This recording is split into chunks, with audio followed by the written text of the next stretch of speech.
hey, we can heat ourselves if we really need to, but we needed a place to kind of thaw off and take care of ourselves. So a small shop was kind of the next logical step.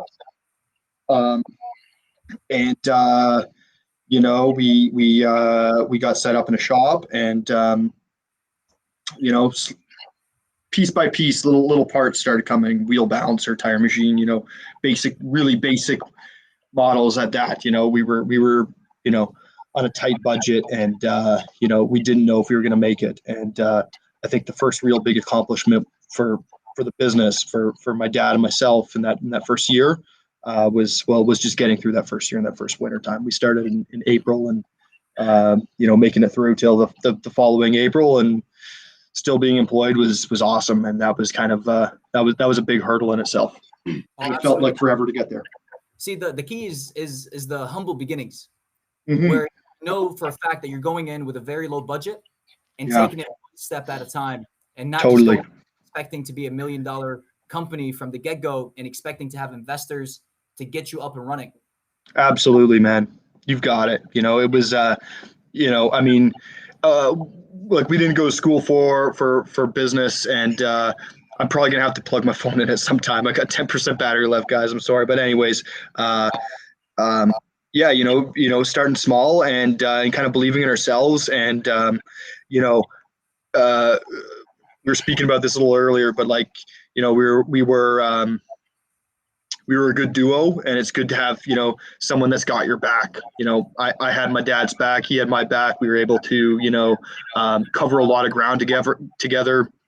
Be it two places at once, essentially. If someone was painting wheels, someone was sanding them, someone was installing them. We could really we really worked well together. It was tough, and I'm kind of glazing over. It was a really tough time, and we had our ups and downs, but we did well. And but yeah, being a team was important, and it was helpful in the beginning. And I know there was numerous parts times in the first couple months where we thought we were going to have to go back to our old jobs. We didn't know if we'd make it. I thought I was going to have to buy a plane ticket back out west. And he thought maybe he's going to have to get his other job back or whatever. We didn't know, but we were always ready for it. Oh, absolutely. And that's the thing with the business owner. You have to always be ready to winter the storms. There's a lot of ups and downs, especially when you're starting something from absolutely nothing. Totally. You went from having a mobile unit, which is basically very little overhead. You don't have any rent. All you got to worry about is making the payments for the trailer and the truck and the gas and the insurance, and that's basically it. But moving into a shop, now you have rent, now you got utilities, and most likely you're going to have to hire employees in order to keep up with the demand. And Totally. that becomes extremely expensive if you don't have a good cushioning in your bank account. So after that, what was the main challenge, and what was the way that you were able to overcome that? I'd say that was probably like where we're at now. We still got a ways to grow. We still got a ways to go. I've got a vision for it. My team has a vision for it. Absolutely. But let's put it in perspective here as the intermediate years that we had between, that early couple months to a year, and the next couple years that followed, and that was kind of finding people to hop on the team, going through the hiring process. I mean, I wasn't ever someone who was hiring employees, and finding people to fit the team, and that was a tricky thing, was to find people that would fit with what we did, and find motivated people to grow with you.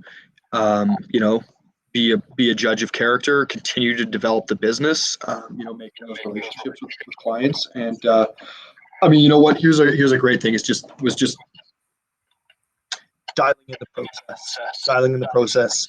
The late nights fixing a wheel that would, I could do in my sleep now. And I shouldn't say it like that, but a wheel that, we have standardized ways of repairing now, that took, hours and days and late nights to fix. Those were the kind of things that we had to get over, those tricky things that fine-tuned our craft. Absolutely. That's, everything takes time. And what I always like to say is that social media only shows the best of the best when it comes to a shop and growing a business, because we only share the best moments and the beautiful events. And what people don't really see is the hard work that goes behind the scene in order to grow the company and to perfect the skill that we're trying to showcase our clients. Absolutely. A lot of time. And the fact that you made that absolutely from mobile to a shop, I'm sure you experienced a lot of those challenges. You've got it, man. Sorry, I'm just trying to position my phone with the charger in it. I think we're good now. So I'm not going to black out on you. Yes, absolutely. So what was your process for those that are listening? What was your process of hiring your first employee? First employee was like, and I mean, like this is just going to sound, really, lowest common denominator, but first employee was looking through family and friends, finding people that were close to you. I didn't know where else to go. I didn't know, I didn't have the understanding of finding employees the way I do now, back then, and working with, it was finding, asking buddies to go pick up wheels for me and sandblast or something. And eventually, actually, we hired, and he still works with us, and he's been around since the beginning, but we hired a guy that worked with my dad as a carpenter. So my dad's retired, but this dude, he had just retired. Bob, great guy. And we brought Bob in and just kind of, he supplemented. He was a craftsman. He had a knack for, finishing. He's a woodworker. Love that kind of stuff. So the transition into wheels and metal and aluminum and abrasives and end result looking nice, he got. So, and he was a solid guy with a decent rapport. So he was the first guy, and we went through like the Canadian version of Craigslist, which is Kijiji, just looking for employees. Facebook, we were on Facebook early with our business page, posting those ads, but yeah, it was trial and error. We had some people that weren't the right fit, and as you hire people that aren't the right fit, and they figure that this isn't for them, and you kind of realize who's going to work and who's not going to work, and it's a fact of life. Some people just don't like sand and wheels, and I get it completely. How often did you have people just not show up to work and never? That's a good question. Oh man, I mean, not often, but like we I'd say one of the first people we hired was he was in and out pretty quick, but he was a good guy, and he gave a cordial text message saying, "Hey, this job isn't for me. I won't be coming in today," or something like that. And I get it. He was like 18, and it was cold, stressful. But yeah, no, not too often. Not it was that hasn't been something that's really been a major issue. But I think we you gotta kind of you people know in this industry it's a pressure cooker in a fast-paced wheel repair shop business. Oh, you're absolutely right. It's very fast-paced. The environment is different, and especially a young company that's getting off the ground. Not any employee can actually fit in those kind of environments. You want Absolutely people that they have a strong mindset, that are able to keep up with the challenges and the obstacles that they're going to come across. That young companies are basically, they need to understand that young companies are learning along the way. For sure. They're not going to have procedures in place. They're not going to have standards in place. They're basically creating those standards as they're growing up. In the first couple years of their life and business. And unfortunately, not every employee is set to be able to function in those kind of environments. Absolutely. There's a trust factor, telling, your girlfriend, "Hey, I'm going to work for some guys that's been in business 6 months, and we're fixing wheels." You're fixing what? Like wheels? Who gets their wheels fixed? People, not everyone has faith in a 6-month or 1-year-old company when they, when they say they're fixing, aluminum wheels. A lot of people don't know that that's a business and that can be done. We're talking, absolutely. I'm sure we're in a bit of an echo chamber here, where everyone who's probably watching and listening, wheels are something that we know and breathe pretty well and finishing. But for a lot of people, what is wheel repair? Like it probably just kind of gets trickled into body shop and automotives, and it's not a super common thing you see all over the place.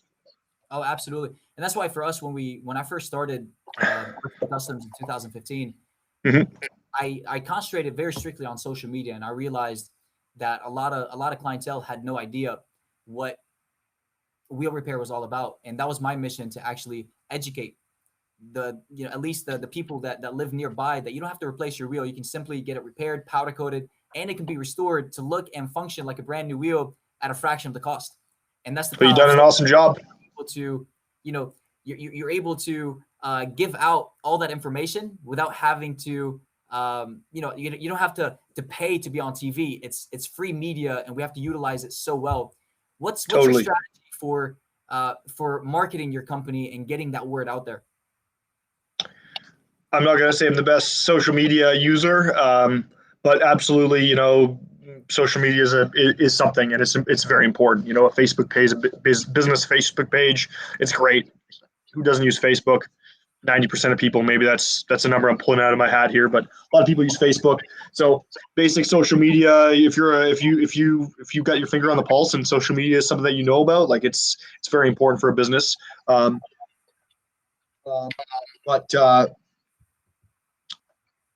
sales, boots on the ground, sales, knocking on doors, coffees, handshakes,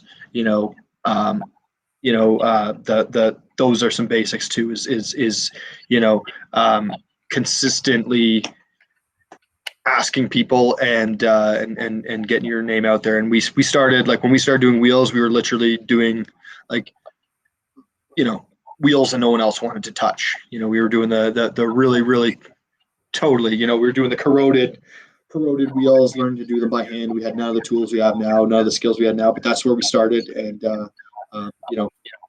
bringing value, showing that we have value and that we can add value to people's vehicles, save people time, save people money, so, but absolutely, I think just plain old sales is an important thing, just knocking on doors, etc. So in this case, when you're knocking on doors, is it you're mainly chasing after commercial accounts? Yeah, absolutely. I think that's that's kind of an avenue that we went down, that's where we found consistency in the business that we were looking to grow was in more of the automotive business end of things, and the retail referrals that followed was something that we were into, but we were going for automotive businesses off the bat.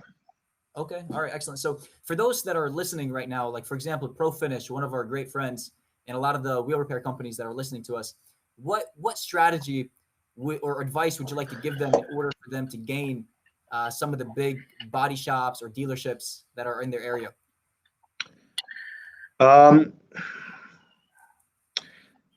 Consistency, to go back and not be afraid to ask. If you don't ask, if you don't go, if you don't introduce yourself, you're not gonna, you'll never give yourself that opportunity. Basic politeness to people and respect goes a long way when you're. I guess I'm sound like an old man telling you this stuff, but basic respect to the right people, and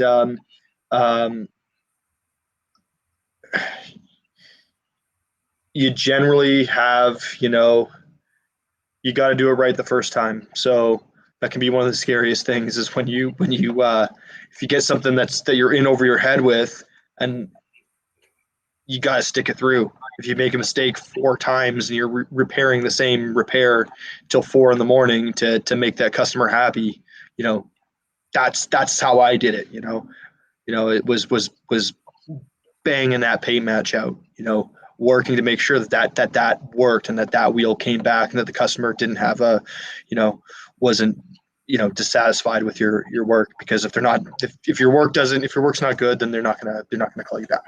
Oh, absolutely. And this environment, the automotive industry is so big, but at the same time, it's so small with everybody knowing one another. So Totally. if you're not producing quality, that word is going to spread extremely fast. And For we sure. have a lot of actually interactions here on Instagram from Pro Finish and Jesus. They're saying follow up. Of course, follow up is extremely important, and basically being there for your clients when they need them. Yes. One of my strategies that has gave me the ability to basically switch clients that didn't want to deal with that made me actually switch clients that didn't want to deal with wheel repair to giving them the ability to think about it twice, was by going in and understanding what their challenge was. So, for example, if I walked into a tire shop, the first thing I say is, when you see a bent and cracked wheel, what do you typically do? And at that point, obviously, it's a tire shop. They see a bent and cracked wheel. And many times they say, well, nothing. I turn it down. Or in this case, I refer it to another company that does that. I'm like, okay, well, by simply referring that somewhere else, you're losing on selling a tire, because 9 times out of 10, the tire might be damaged, and you're going to be losing on possibly aligning that vehicle. But what I can do is I can come in, I'll provide you wholesale pricing, I'll pick up that wheel, and I'll bring it back the following morning. So that way that vehicle is not taking up your bay. Now you're able to capitalize on your services, but at the same time, you're offering another service, and you're becoming basically a one-stop shop. And my service that I'm offering to you, you're making a profit off of it. So it's a win-win situation for both of us and to your client. And at that point, I'm able to transition their mindset from saying, no, I don't want to deal with it, to them actually thinking about it and calling us next time to get a damaged wheel. Totally. Yeah, that's a great point. And turnaround time is pretty important. I was on the way over here, as I was driving before I was coming into the office, I was just thinking about turnaround time, and how when you get your car painted, like your car's getting painted, hey, forget about it. Like, it's going to be a couple weeks. Like, you're going to rent a car, whatever. It's a car. You're going to let it go. But when it comes to wheels, people want it now. Like, they don't want to wait for wheels. And I know I see the work you guys put out, and you put out phenomenal work on such exceptional vehicles. And I know that does take time. But I'm sure time's still a factor in some of those jobs. And more importantly, let's just talk about the wholesale and wholesale accounts. People expect their stuff to be back quickly. They got a car tied up on a hoist, or maybe they put it on a gunny wheel. Sergio, if you're watching, gunny wheel has actually saved a lot. It saved our industry from the long hours, from the overtime, from having to turn things back overnight. Totally, it's absolutely, like, we got like dozens of them. They're super helpful. So in this case, Brian, with the turnaround time, are you doing 24 hours, or is it waiting for 48 or 72 hours? What's it like? We're trying to do whenever possible, same day, if not next day, on most of the important repairs, right? Like the bent, the cracked wheels, cosmetic stuff. We can kind of throttle that a day if need be, or two, but we're trying not to go over 48 hours with that kind of stuff. But with a cracked wheel, if a tire shop's got a cracked wheel, it's 11 o'clock in the morning and they're close by, like, we're gonna try and get it back the same day, or if not, it'll be on one of the vans out in the morning, first thing in the morning, and we start early. Vans are getting loaded up early, so that those important customers, because we know, and the customers know, they grow to expect that that BMW that's tying up a time, or that their customer needs the car back, that they get it back as soon as possible. It's important to them. Oh, absolutely. So in this case, what's your strategy to overcoming any type of challenge or mistake that happens between you and your client? Understanding completely where they're coming from, and I mean, just doing the right. I think do the right thing.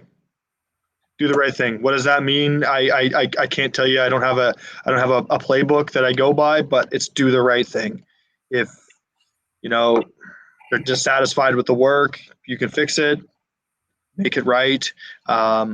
If turnaround's a problem, I mean, work on, let's you got to do the right thing. Make it right with people. Always make it right. I don't necessarily have an exact strategy, but I could just say I live by doing the right thing, and that comes in many different forms. And sorry, my phone keeps falling off there. It's probably about to do it again. Here we go. But whatever that means to the job at hand, that's what I do. Absolutely, I respect that. Things that I learned over the past years is open communication is key. Totally, yeah, absolutely. In this case, if you made a mistake, or if you in this case, whether you made a mistake or a mistake that you know about or you don't know about, that person doesn't give you feedback. Guess what? As a company owner and as a company, we're not going to learn from it. But for sure, you know you made a mistake and you weren't open with your clients to see what solutions are they expecting from you. Because 9 times out of 10, that client is willing to give you a solution, and that makes it so much less stressful on you to make it right. Because we're absolutely human, we're all going to make a mistake. Yeah, totally. I mean, make it right, whatever that is. But full disclosure, talk to the person. Maybe something's happened. I'm just talk to the service writer and speak with them, figure out what's going on, let them know, communicate with them, figure out what they want to do. They don't want this problem, and they'll tell you what they want as a solution. Work with them. You want their business, you want to keep going with them, work with them. I think that is a huge part of from what I do in running this business. That's a huge part of running a business is how well you handle your mistakes. How well you can take care of your clients. When you do, I'm not perfect. Things happen, challenges happen, and you got to be able to solve issues fast and keep people happy. It's important. Absolutely. So in moments like this, when you actually have a complaint or maybe a negative feedback from your client, take it home with you? Not as much as I used to, but I did. We were speaking about it earlier. It really depends. And hey, man, like there's freak accidents that can happen that scare the crap out of me. Like, knock wood, I don't want something bad to happen to me, whatever that could be. Like there's, problems can happen that I'm sure can be that any mere mortal is going to take home with them if it's bad enough or if it's challenging enough. But the little stuff, I don't know, man. Like the little stuff, no, I used to, but I try my best not to. How did I overcome that? How am I overcoming it? Because it is a work in progress. By getting a work phone. You're talking about that. Getting as much stuff onto a work phone as possible, keeping your personal phone. So if you need to put this down, leave it in the office. You can leave it. How to leave work at home. I don't want to sound, don't give your personal cell phone number out to people unless you really, really have to. It's the best thing to do when you're early. You just love it. You just want people to call your cell phone and text you, but it can get pretty intense when you have like a lot of people texting you about stuff and work-related stuff. It's awesome for the first couple months, but it can start to grind on you at like 7:30 on a Sunday when you're, just trying to wind down your weekend and, whatever. And remembering that in what's going to happen in a week. Are you still going to be stressing about it in a week? You're still going to be stressing about it a month, a year. You'll be forgotten about it. Putting things into perspective and thinking about the challenges that are similar to this that you have faced, and are they a problem now? And I don't want to be arrogant, but like no, they're not. A little problem, you can fix it, and that's just part of being in business and being doing business with the public. If you want to do business with the public, you're going to have that tough skin, and you're going to have the ability to deal with it. But you do have to compartmentalize it. And I'm just asking this curiously to you, but like, what about you, man? What do you do? Do you take it home with you? So basically, I used to take it home with me, and it used to bother me for a very long time. I used to take it personal. So in this case, if somebody called me complaining about an issue, it used to hurt deep inside because I'm a perfectionist. I want everything to be perfect. But then I realized it's not healthy, because at that point, when one client is complaining about something that we did wrong, and we're humans in the end, we make mistakes. Now I'm carrying that over from one client to the next.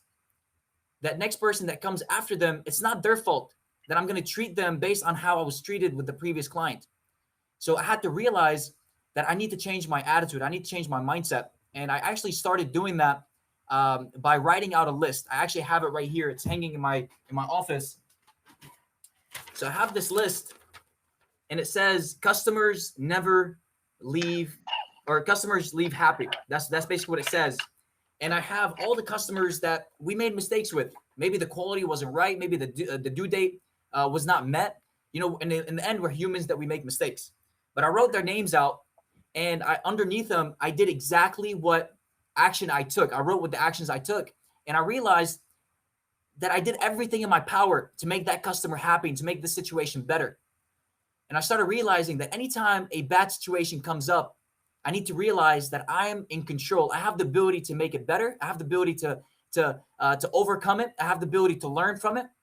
And at that point, it's up to the client to either appreciate it or to still be unhappy and to not do business with us again. But at least I knew I could overcome that challenge, and I have control of what the outcome is going to be. I love it. That changed my whole perspective with how I perceive negative feedback. Nice. It's so well worded, man, and that's amazing, because it's an important part of being in business and being a face for the public. That it's a huge burden on someone, and just to add to it, you got to swallow your pride. You know, sometimes it's just a matter of just like, is it an ego thing? Is it a pride thing? Do I just need to like just say okay, fix something, fix it? Yeah, absolutely. Keep the customer happy. That's the customer satisfaction is the only way you'll stay in business. And absolutely. And putting that ego to the side is so important. Totally. You know, many times, you know, clients are going to give you feedback that maybe you don't want to hear, but deep inside, you know it's true. And if you're willing to listen to other people's opinion, and then at that point you handpick what you want to implement and not, it's going to change the whole entire game with how you deal with your clients and the customer service that you give. So it's very important to put your ego to the side. I'm getting some requests on YouTube. They're saying if we can ask some questions about certain processes. Guys, go at it. I'm getting it from Mason B. Any questions you have today, we're here to answer any question related to business and helping you grow in the wheel repair industry and the automotive industry in general, in this case. So, Brian, let me ask you, what's your goal? Where do you see yourself in the next 2 to 5 years? I see myself in business. I see myself doing what I do, which is staying within the realms of wheel repair, and you know, fine tuning the craft over the next couple of years, fine tuning the process, expanding more equipment, bigger team. But in general, where do I see myself? Right here, same desk, you know, same place, more people. You know, I have a plan, and I totally have, you know, where I'm going, but I mean, I guess it's all related to just growth within this business. And you know, that's where I'm at, and I'm building a great team right now. I have an amazing team, but we've hit a great level where we're at, and we've come to a really great point over 2020 COVID, you know, which is an interesting year. I'm sure this could be a whole other show for you. COVID, the year of 20. But anyways, and you know, just I planted a lot of seeds, and seeing those seeds grow, and nurturing them, and you know, pursuing any opportunities that come my way. Absolutely. So how many team members do you have currently? I have 14, 15 if you include me. Okay, of course. Maybe we have to double you because yeah, exactly. you're wearing so many hats. So Totally. you have say 15. So what's your strategy? How are you going to increase that number within the next couple of years?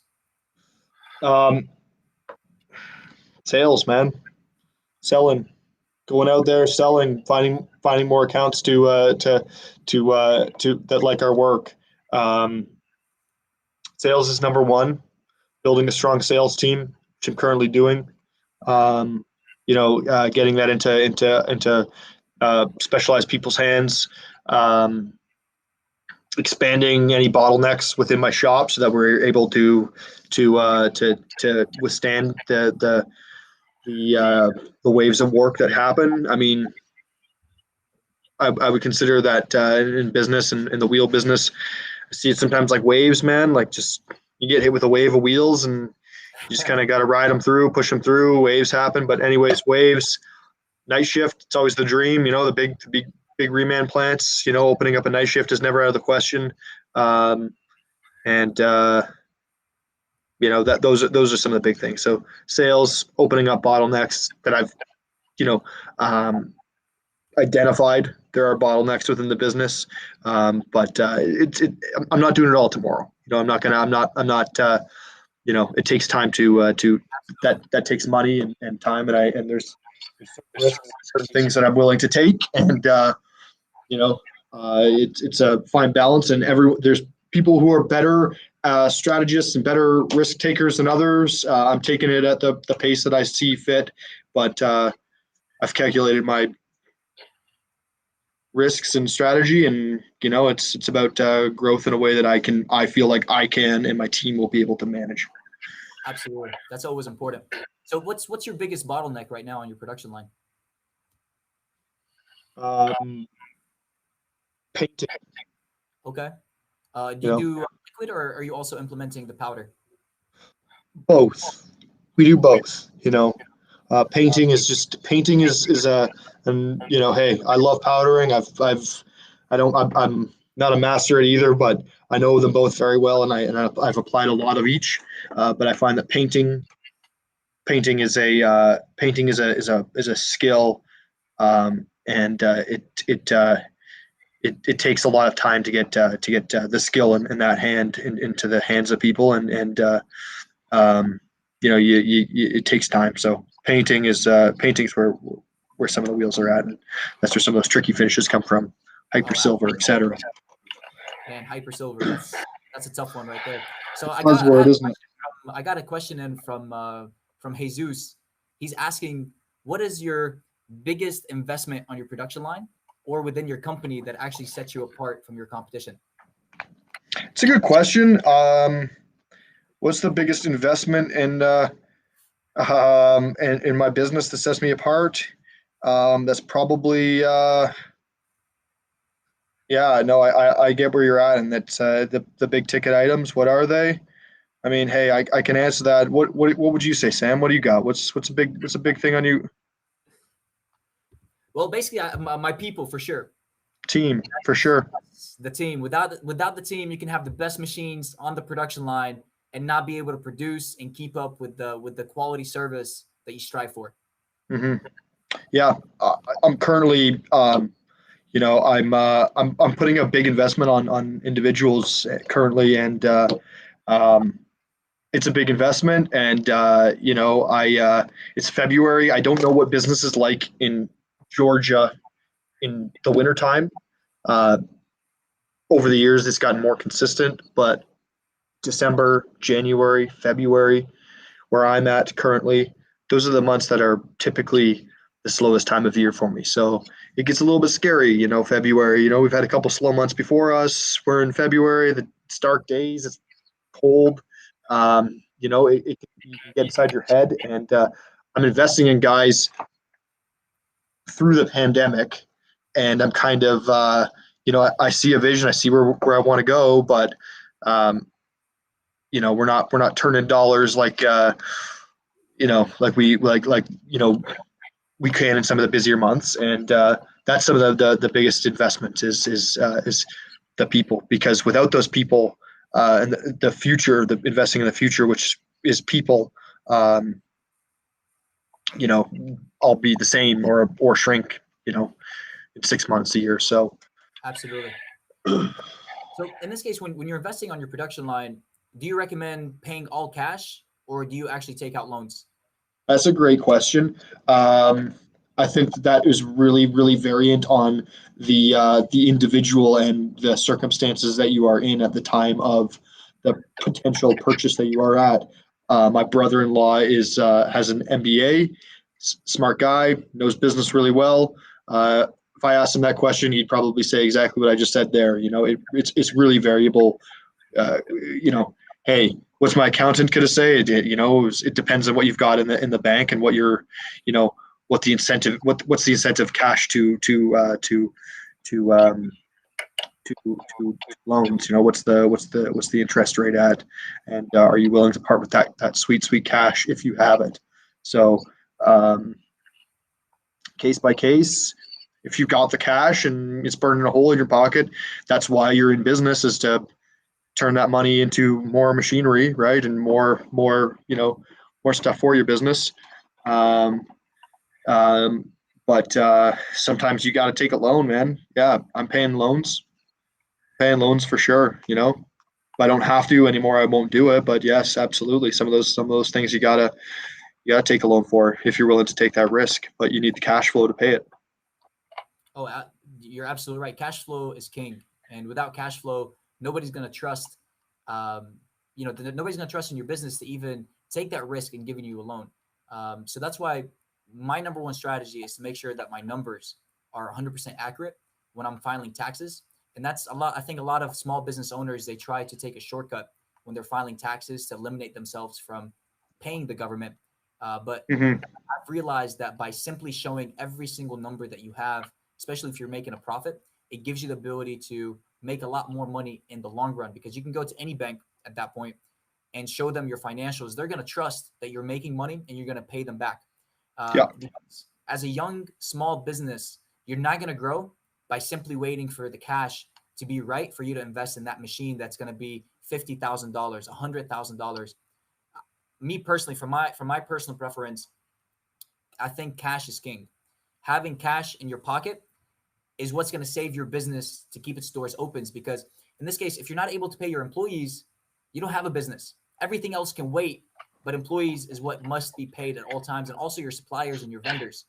And that's Totally. why I always prefer to put, say, 10 or 20% down on a machine and get the bank to pay for my machine, so I can make more money from that machine as it produces for me. Less labor Yeah. rate. The machine never calls out sick. So that's that's a big plus of actually taking that risk, especially if you know that you're going to be making enough cash flow because of it. I'm getting a few questions. There's a gentleman named Manuel on YouTube. He says, "Do y'all get employees from tire shops and mechanic shops or from other fields?"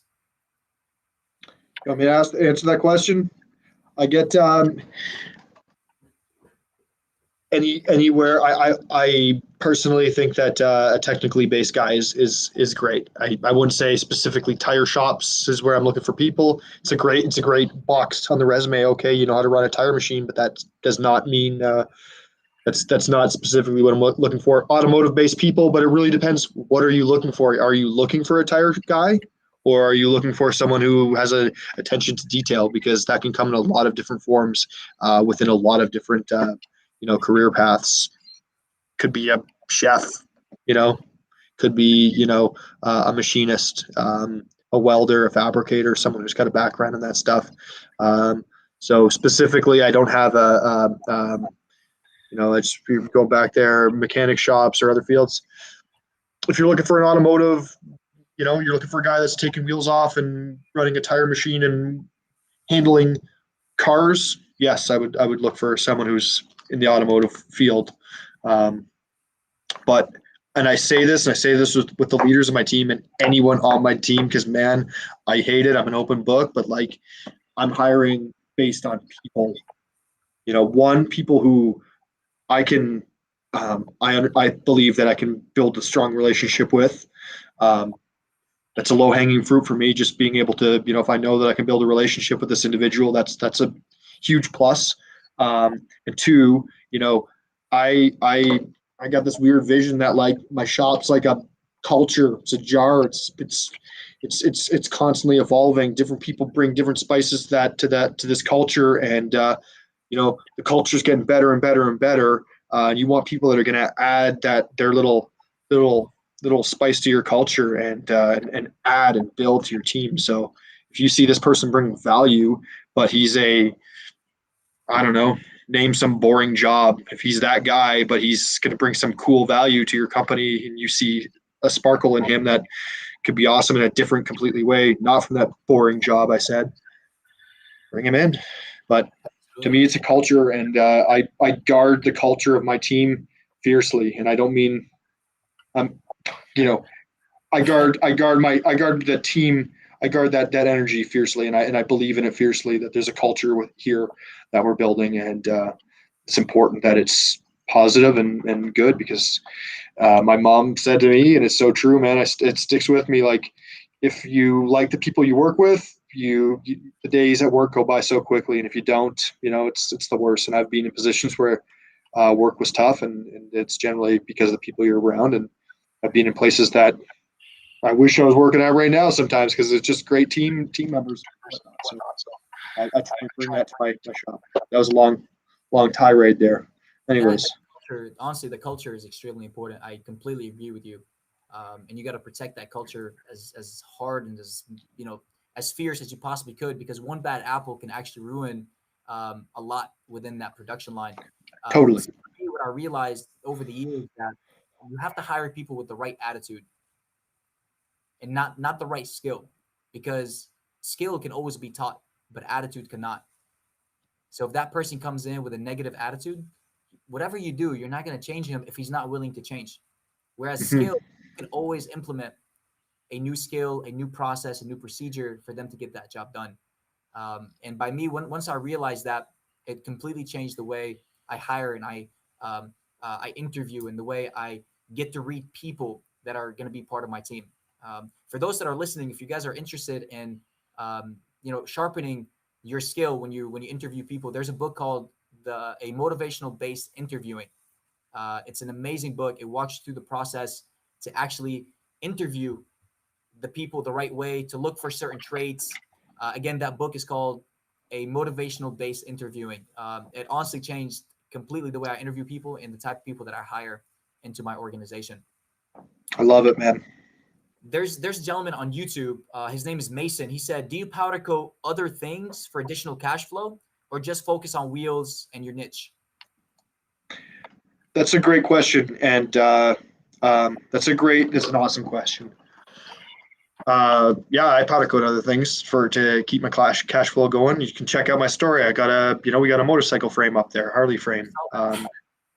But I really do. I love sticking to wheels. That's what I do really well. And if I could, I'd completely try to stick to wheels, because it's just something we do, and we do well. It's taken us a long time to get to a point where we have the volume of work of wheels, and I like to keep it that way. But I'll take in other stuff. We got a big oven, so yeah. All right, excellent. So for me, my side of it is, when you first start your business, most of the time you're going to have to do everything that comes through that door. But at the same time, you got to be very selective, depending on what your vision is going to be. My strategy was, I see money coming from all different directions. It's so tempting to jump on it. You see this valve cover, you see this frame that's wanting to be done, but at the same time, for you to do it, what's happening is you're having to learn that skill.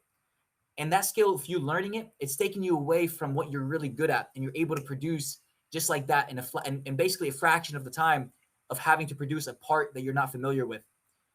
So for us, for up until maybe 4 years into business, we kept only doing wheels. And once we perfected the wheel process and we became extremely efficient, where we can beat our competition with the turnaround time, with the quality, with the process, and everybody was in place, then at that point, we implemented a second part, because now we already have the team that can actually produce wheels at the right rate. And now we decided to say, you know what? We have the ability to figure out a second product, which became calipers. While we're doing calipers, we already have a team doing what is the cash flow, of the businesses, which is wheels. We have a separate team building calipers, because calipers, and when you do new parts, you're going to make a lot of mistakes. You're going to lose a lot of money doing it. You're going to piss off a lot of clients because you're learning it along the way. But my strategy is learn only when you have perfected one thing. Become a master to one craft rather than doing, mediocre work for a lot of different things. And that's what I think would give, Mason and other companies out there the ability to scale a lot faster. Mm-hmm. Yeah, it's true. It really diverts. I'll throw one out here. This is a funny. I bought a hydrographic tank, and Okay. it sat in my shop for a year before I just put it outside, and it's outside there now. I should probably sell it, but yeah, I was trying to do hydrographics, coming in the weekends, practicing it. Like, I know wheels, man. I'm good at wheels. It was way too much of a learning curve, and maybe one day I'll get back into it, but hydrographics was not for me. It was something that I thought would fit into the business, the part finishing, whatever. It could be something to help insulate me in slower times.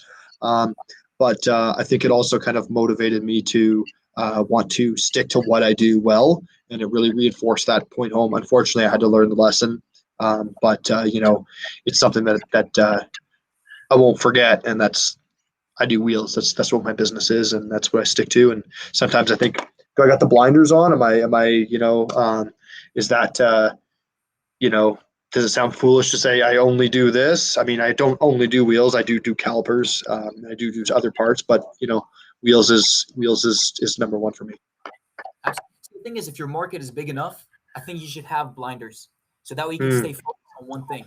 Because at that point, if you're having to learn something else, you're taking time away from perfecting what you're already so good at, and creating efficiencies and finding the best machines or training the best employees. So that way competition would have nothing on you. And that's something that a lot of young business owners, when they first start out, they want to do everything.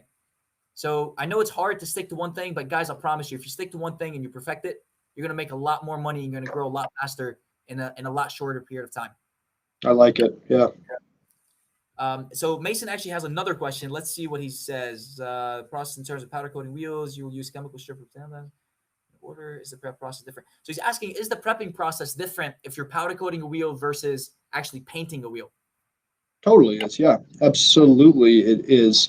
Well, it can be. And I won't get into like the complete nitty gritty of how we are doing exactly what we're doing, but I have there's two ways that wheels go in my shop. They're either going to my powder coating side and they're going to get completely done through a powder coating route, or they're going to go through my paint side. Very rarely do they intersect. That's just how my business goes. I know there's a lot of shops doing a lot of different things, and I think that's kind of one of the unique things about this wheel repair industry is there is a lot of different processes out there for how people do things. But my wheels come in, and once they're checked over and assessed, they're either going to the powder coat or they're going to go into the capable hands of our paint team, and that's what they do. So there is to answer the question, yes, there's a different prep process, but that's specific to me, and I know that there's guys out there that would say differently. So I'm a firm believer in just doing whatever makes the end result best for you and the circumstances and the clientele that you have. Sam, is your business a higher percent retail to wholesale, or what is it? Good question. So pre-COVID, it used to be 60% commercial and then 40% private retail. Yep. Once COVID hit, it completely flopped. Gotcha. Then once it flopped, we realized that's the industry that I want to be in. I want to concentrate on more private clients because number one, the turnaround time is a little bit longer. I'm able to upsell other services and other things compared to a commercial account. He's maybe calling you for one wheel.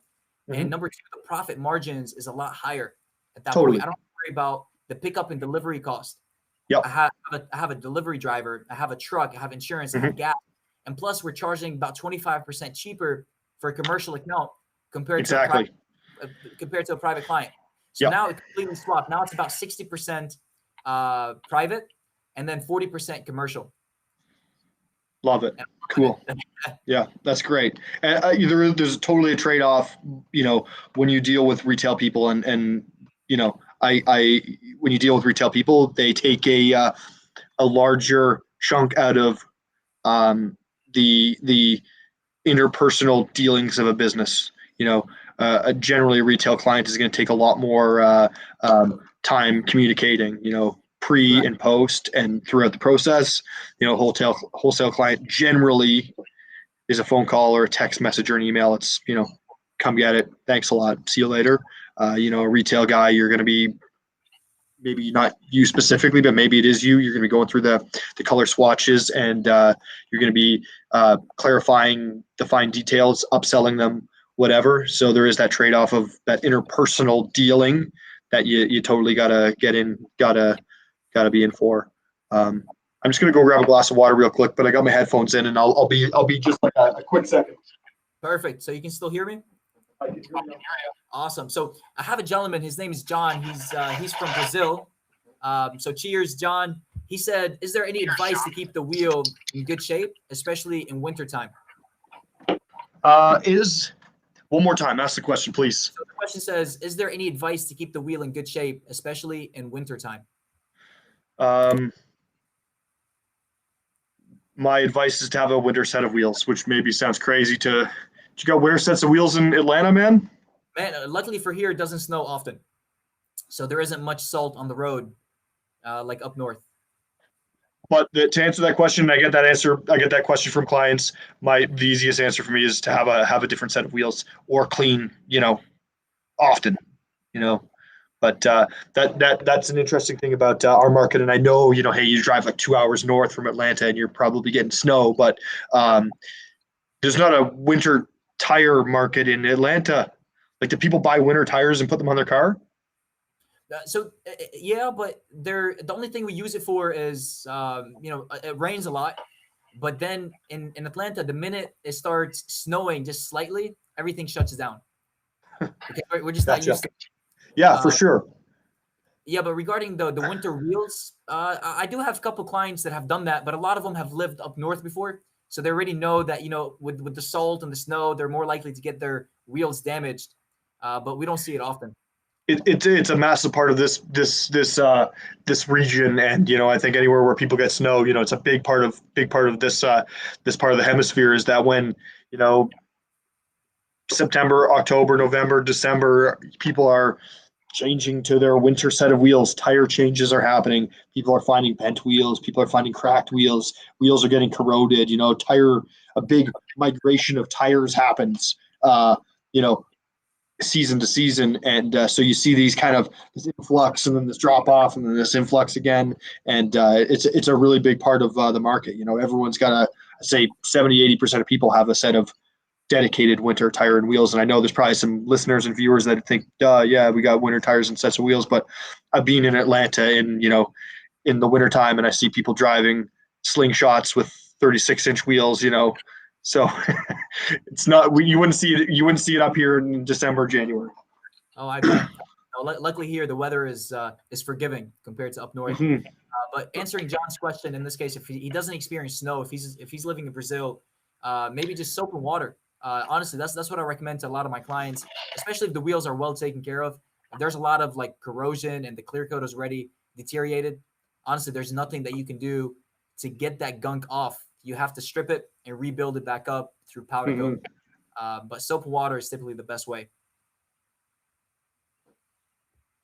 Also, one last question. I know it's getting late, Brian. I really appreciate your time. But Mason interacting with us back and forth on YouTube. He says, "Do you implement lean manufacturing and the use of visual boards to maximize productivity from your employees?" Implements the powder coating process specifically. Do I implement lean manufacturing? No, I don't. Keep your guys productive on your production line, and they know what is due first compared to working on something that's due in a week. We have the leader of the division will have a notebook, that they're writing down what needs to get done. It's pretty rudimentary there, but it'll be day by day. It's a day planner, and once the day is done, it goes over, and then in the early morning it'll get written out again what needs to be done. we got an app like, we don't use Slack, but an app similar to Slack where like, there's different chats for different parts of the business, and all of our team members are connected throughout various forms of group chat, so that we're all on the same page and we can all pull up our phone and read, when's due, what's due. But generally, we have one pace and things kind of just go into a sequence, and they come in my shop and they go out my shop. And I try my best to not cherry pick and put things to the front of the line if possible. So they just kind of work their way in from start to finish, and everyone kind of knows where they're at in the system and puts their mark on it and gets it out the door. Perfect. You already have a good system that's working for you. There's also some great systems out there that you can automate. There's a new company I came across. It's called Mobile Tech RX. Mm-hmm. It's basically it's a CRM device that you're able to track the wheels through your production line. I like it. Call Pro. That's also a very good program that basically helps you automate a lot of these processes. And then there's a third program. It's called Aptivo. You're able to create work orders and things to give to your team members, so that way there's less interaction and less written paperwork. So in this case, Mason, unfortunately, we don't implement lean manufacturing. There's it's just pen and paper and some programs that we use in the meantime. Yes, sir. So Brian, I really appreciate your time. Thank you for an hour. It's a pleasure getting to know you. Mm-hmm. We've been following each other for quite some time, and you guys do phenomenal work.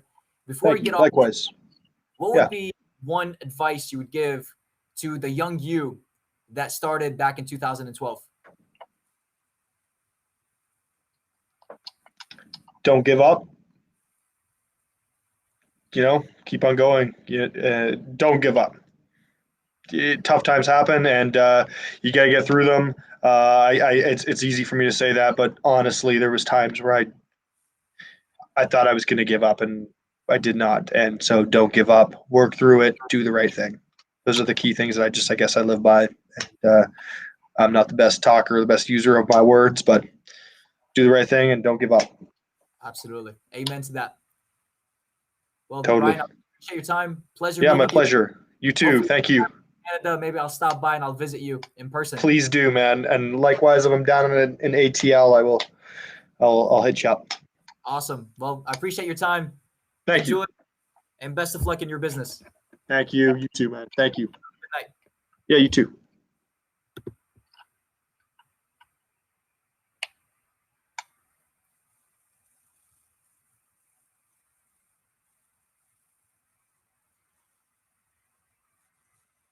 All right, ladies and gentlemen, for those that watch tonight, I really appreciate your time.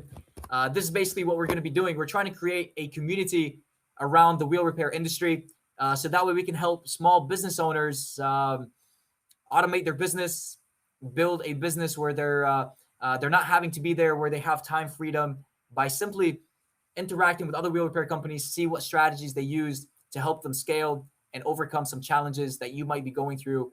So make sure you stay tuned every Thursday at 8 p.m. Next week, we have a very, very, very amazing guest that is very well known in this wheel repair industry. So you guys stay tuned Thursdays at 8 p.m. Thank you for watching. Have a good night.